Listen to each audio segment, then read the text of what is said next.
میرے پاس ایک خاتون آئی، کہنے لگی کہ 50,000 روپیہ قرض لیا تھا تو سود پہ لیا تھا میں نے، اب 1.5 لاکھ روپیہ ہو گیا ہے،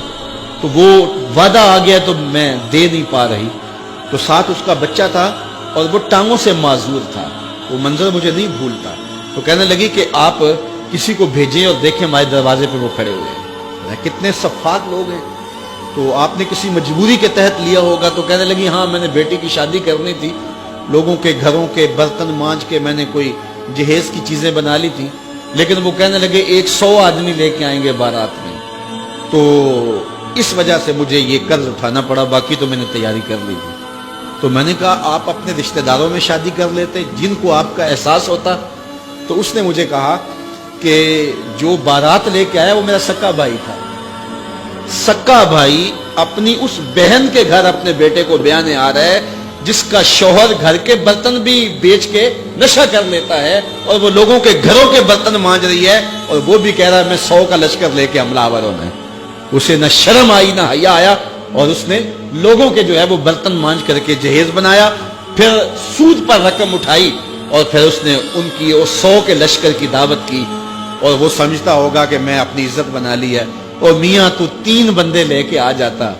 اور کہتا کہ ہم کھانا کھا کے آئیں گے، آپ کے گھر سے چائے پیئیں گے، عرش کا رب اتنا راضی ہوتا کہ تجھے اتنا نوازتا کہ تجھے کوئی کمی باقی نہ رہتی، لیکن غریب بھی غریب پہ ظلم کر رہا ہے، امیر بھی امیر پہ ظلم کر رہا ہے۔ تو یہ رسمیں ختم ہونی چاہیے، اور یہ دنیا میں کسی خطے میں یہ بیماری نہیں ہے سوائے بر صغیر کے، اور وہ کیا، یہ جہیز، کہ باپ ساری زندگی کماتا رہتا ہے اور بیٹی کو دیتا ہے، پھر دوسری بیٹے کے لیے کماتا ہے، پھر تیسری بیٹی کے لیے کماتا ہے، اور ساری زندگی جو ہے وہ جہیز میں لٹا دیتا ہے،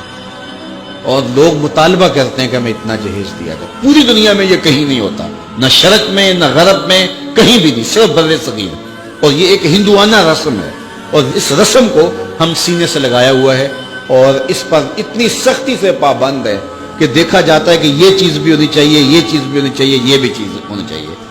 جہیز کی باقاعدہ اشیاء ملتی ہیں، اور باقاعدہ جو ہے اس کے مطالبے، اس کی لسٹیں ہوتی ہیں کہ یہ ہمیں دیا جائے۔ بھلا کوئی جہیز سے بھی امیر ہوا ہے اور اس کے مسائل دور ہوئے ہیں؟ یہ بھی مانگنے کا ایک طریقہ ہے،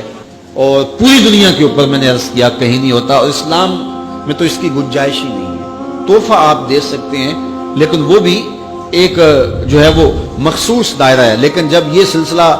ایک مرض بن جائے تو اس وقت اس سے بھی ان حالات کے اندر آپ کو گریز کرنا چاہیے، اور اس مصیبت سے بھی جان چھڑانی چاہیے کہ جو ہے وہ 1000 کا لشکر لے کر بیٹی والوں کے گھر حملہ آور ہوتے ہیں، کس نام پہ، کس وجہ سے، اور وہ لوگوں سے قرض اٹھاتے پھرتے ہیں۔ اور اس کے لیے ظاہر ہے جو بیٹیوں کے ماں باپ ہیں ان کے لیے اس کے خلاف جہاد کرنا بہت مشکل ہوگا۔ مشکل اس لیے ہوگا کہ لوگ کہیں گے یہ دینے کے لیے کہہ رہے ہیں، اور بیٹے والے جب مطالبہ کریں گے، بیٹی کو ایسے کوئی قبول نہیں کرتا، تو اگر کوئی جہیز کے بغیر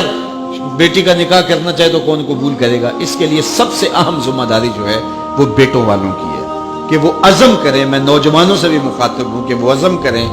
کہ ہم جب بھی مانگیں گے پیشانی سجدے میں رکھ کے اللہ سے مانگیں گے، اور ہم اپنے ہاتھوں پر اللہ کی دی ہوئی طاقت پہ بھروسہ کریں گے، خود کمائیں گے، سنگلاخ چٹانوں سے بھی اپنی ضرورت کو نکالیں گے، کسی غریب کی بیٹی سے یا امیر کی بیٹی سے جہیز نہیں مانگیں گے۔ جس نے بیٹی دے دی اس نے کیا باقی رکھا ہے؟